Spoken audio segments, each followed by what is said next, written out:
नमस्कार दोस्तों, मैं डॉक्टर आदिश श्याम। हम लेप्रोसी का टॉपिक पढ़ रहे हैं। लेप्रोसी के अंदर हमने सबसे पहले लेप्रोसी की हिस्ट्री पढ़ी। लेप्रोसी की हिस्ट्री के अंदर डिफरेंट टाइप के क्लासिफिकेशन, उसके अंदर हमने बहुत ही इंपॉर्टेंट रिडले जोप्लिन का क्लासिफिकेशन, उसके बाद में हमने एनएलएपी का क्लासिफिकेशन। एनएलएपी और डब्ल्यूएचओ के क्लासिफिकेशन में सिर्फ इतना सा अंतर है कि एनएलएपी के अंदर पोसिबेसिलराई के लिए अगर एक नर्व की थिकनिंग है तो उसको पोसिबेसिलरी में मानेंगे, लेकिन डब्ल्यूएचओ के क्लासिफिकेशन में अगर सिंगल नर्व की भी थिकनिंग है तो हम उसे मल्टीबेसिलरी के अंदर मानेंगे। ये एक बेसिक डिफरेंस है। बाकी डब्ल्यूएचओ का क्लासिफिकेशन और एनएलईपी का क्लासिफिकेशन बिल्कुल सेम है। अब हम आगे पढ़ेंगे कि इसका क्लिनिकल इवोल्यूशन डिजीज का कैसे होता है। जैसा कि हमने शुरू में पढ़ा कि डिजीज लेप्रोसी के जो टाइप होते हैं, लेप्रोसी के टाइप रिडले जोप्लिन के अंदर हमने बताया था। रिडले जोप्लिन के क्लासिफिकेशन के हिसाब से हमने कहा था टीटी, टीटी के बाद में हमने बीटी, बीटी के बाद में हमने बताया था बीपी, बीपी के बाद में हमने कहा था बीएल और बीएल के बाद में हमने कहा था एलएल, लेप्रोमेटस लेप्रोसी। अब टीटी का हमने दो पार्ट डिवाइड किए थे, टीटीएस और टीटीपी, ये स्टेबल फॉर्म है, और एलएलपी, एलएलएस और एलएलपी ये हमने बताया था। अगर हमने कहा था कि पेशेंट को अगर ट्रीटमेंट ये टीटीएस इसके अंदर चेंज नहीं होता है कभी भी, हमेशा टीटीएस जो है सब पोलर वेरिएंट जो है ये क्या है कि हमेशा अपग्रेडिंग रिएक्शन से बनता है, बीटी के अपग्रेडिंग रिएक्शन से बनता है, या ये अपने आप में टीटीपी अपनी अलग एंटिटी रखता है। अगर इधर से जाएंगे इधर की तरफ तो ये डाउन ग्रेडिंग रिएक्शन होती है, ये डाउन ग्रेडिंग रिएक्शन, और अगर हम इधर से इधर की तरफ जाएंगे ये क्या है, अपग्रेडिंग रिएक्शन। सिंपल सी बात है। अपग्रेडिंग कब होता है, जब पेशेंट का ट्रीटमेंट दिया जाता है, रेयरली। और डाउन ग्रेडिंग पेशेंट ट्रीटमेंट पे नहीं है, नेचुरल कोर्स है पेशेंट का, तो वो डाउन ग्रेडिंग की तरफ जाएगा। हमने ये भी बताया था कि पेशेंट के अंदर लेप्रोमेटस लेप्रोसी के अंदर कौन से टाइप की लेप्रोसी होगी, ये होस्ट की इम्यूनिटी के बेस पे डिपेंड करता है। अगर होस्ट की इम्यूनिटी बहुत अच्छी है, गुड इम्यूनिटी है, तो ये साइड होगी। अगर होस्ट की इम्यूनिटी कम है तो लेप्रोमेटस एंड की होगी। ये चीज सिंपल इंपॉर्टेंट। अगर हम एक चार्ट बनाएं, सिंपल सा चार्ट बनाएं, सिंपल सा, इधर की तरफ हमने कहा कि ये टीटीएस, फिर टीटीपी, फिर टीटीएस, फिर बीटी, फिर बीबी, फिर बीएल, और इसके अलावा फिर हमने रखा एलएलएस और एलएलपी। इस तरह से हमने एक चार्ट बनाने की कोशिश कर रहे हैं। हम देखते हैं कि अगर पेशेंट्स के अंदर इम्यूनिटी ज्यादा होगी तो लेप्रोमेटस टेस्ट, लेप्रामीन जो टेस्ट है, लेप्रोमीन, वो क्या होएगा, हाईली पॉजिटिव आएगा। तो हाईली पॉजिटिव किस में आएगा, ट्यूबरकुलर एंड की तरफ, हाईली पॉजिटिव।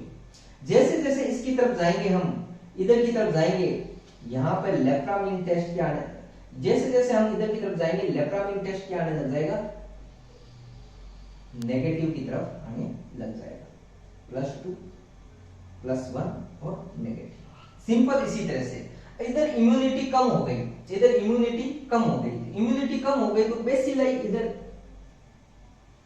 यहां एंड पे बेसिलाई ट्रिपल प्लस बहुत ज्यादा है, यहां पर लगभग 2+, यहां प्लस और यहां माइनस। तो सिंपल सी बात है, सेम सा फंडा, यहां पर बेसिलाई 0 आ जाता है। तो ये है लेप्रामीन टेस्ट, और ये है सिंपल सा बेसिलाई। तो कहने का मतलब ये है, इस ग्राफ से हमें पता चलता है टीटी एंड की तरफ, ट्यूबरकुलर एंड की तरफ लेप्रामीन टेस्ट हाईली पॉजिटिव होएगा क्योंकि यहां पर इम्यूनिटी बहुत अच्छी है, और लेप्रोमेटस एंड की तरफ बेसिलाई की जो स्लिट स्किन स्मीयर टेस्ट करते हैं उसमें बेसिलाई एसिड फास्ट बेसिलाई होते हैं, वो बहुत ज्यादा होंगे। इसकी तरफ यहां बेसिलाई नेगेटिव की तरफ ये होएगा। ये सिंपल सी बात है, ये अपना क्लिनिकल इवोल्यूशन की तरफ अपन पढ़ रहे हैं। अब अगर अपन बात करें कि पेशेंट के अंदर रूट ऑफ एंट्री क्या है, मान लो route of entry mainly route होता है रेस्पिरेटरी रूट, इसके अलावा लोकल स्किन इंफेक्शन से भी हो सकता है। लोकल इन्फेक्शन किसके थ्रू, स्किन के थ्रू, वो आगे बॉडी के अंदर लिम्फेटिक्स के थ्रू फैल सकता है। और आगे अब डिजीज को आगे बता सकता है। नेक्स्ट अगर अपन बात करें तो ये आगे जाके यहाँ पे जो लेप्रोमेटस बेसिलाई होती है वो क्या करते हैं, नर्व के अंदर क्या करते हैं, स्टे कर लेते हैं। नर्व के अंदर स्टे क्यों करते हैं? नर्व के अंदर स्टे करने के दो तीन कारण है। नंबर वन कारण ये है नर्व के अंदर स्टे करने का कि यहाँ पर नर्व रूट जो होते हैं, डर्मल नर्व रूट या नर्व ट्रंक जो होते हैं वो क्या होते हैं कि वहां पर कूलर प्लेस होते हैं, ठंडे स्थान होते हैं। दूसरा कारण ये होते हैं ये इम्यून सिस्टम से इसको प्रोटेक्ट करते हैं मैक्रोफेज। ये इम्यून सिस्टम से एलिमिनेट होने से बचने के लिए कहां चले जाते हैं, नर्व रूट के अंदर चले जाते हैं। ये सिंपल सी बात है। अब अगर हम बात करें कि पेशेंट के अंदर इन्फेक्शन हो गया, अब आगे इसका क्या कोर्स होएगा वो देखते हैं। इन्फेक्शन होने के बाद में लेप्रोमेटस बेसिलाई क्या कोर्स होएगा वो देखते हैं। कैसा इन्फेक्शन हुआ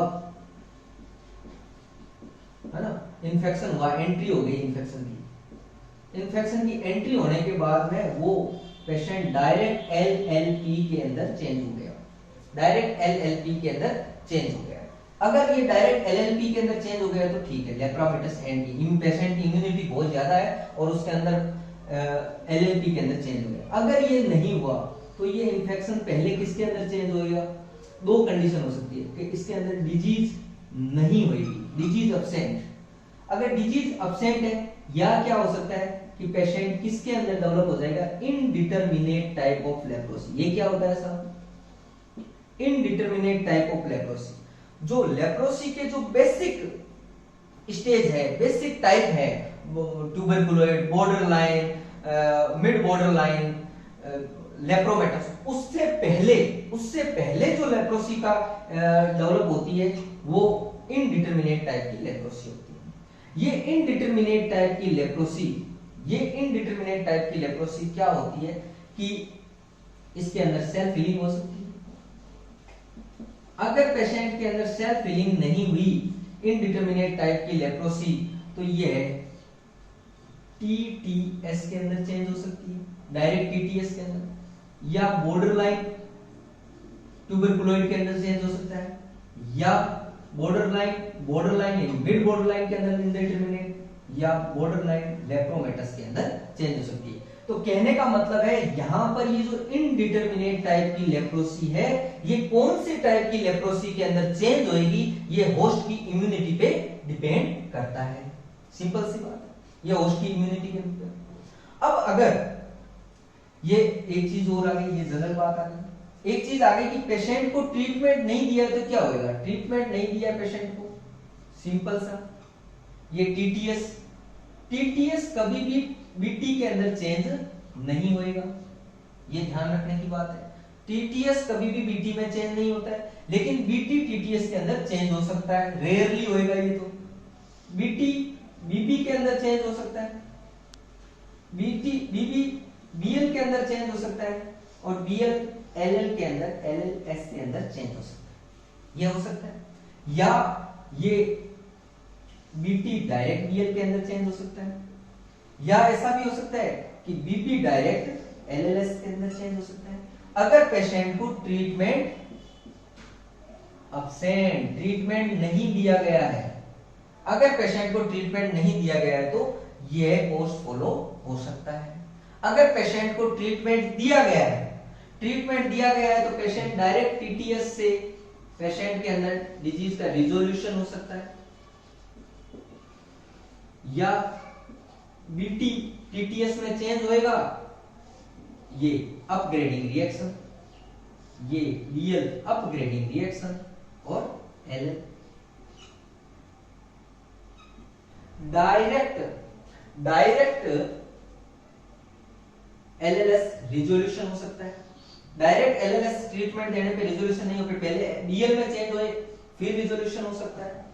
ऐसा हो सकता है कि अपग्रेडिंग बीबी में चेंज होए फिर रिजोल्यूशन हो सकता है, बीटी के अंदर चेंज होए फिर रिजोल्यूशन हो सकता है। कहने का मतलब डायरेक्ट जो एलएलपी पोलर स्टेबल फॉर्म है उसको ट्रीटमेंट दिया, वो रिजोल्यूशन हो सकता है ऑन ट्रीटमेंट।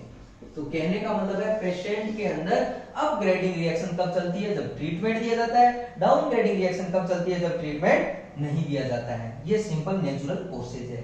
अब हम देखते हैं कि जो ये बीच वाला बीपी है, बॉर्डर लाइन या मिड बॉर्डर लाइन, ये सबसे ज्यादा अनस्टेबल फॉर्म है। ये इसके अंदर भी कई बार चेंज हो जाता है, इसके अंदर भी चेंज हो सकता है। तो बॉर्डर लाइन लेप्रोसी ये पूरा पार्ट बॉर्डर लाइन लेप्रोसी का है, ये सबसे ज्यादा होती है।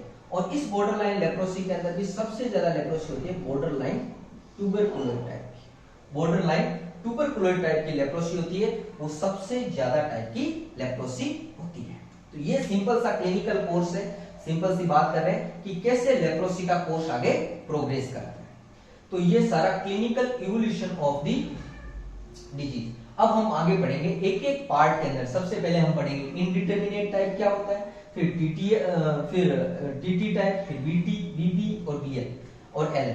इनका अलग अलग क्या क्लिनिकल फीचर होता है उसके बारे में हम आगे पढ़ेंगे। Thank you.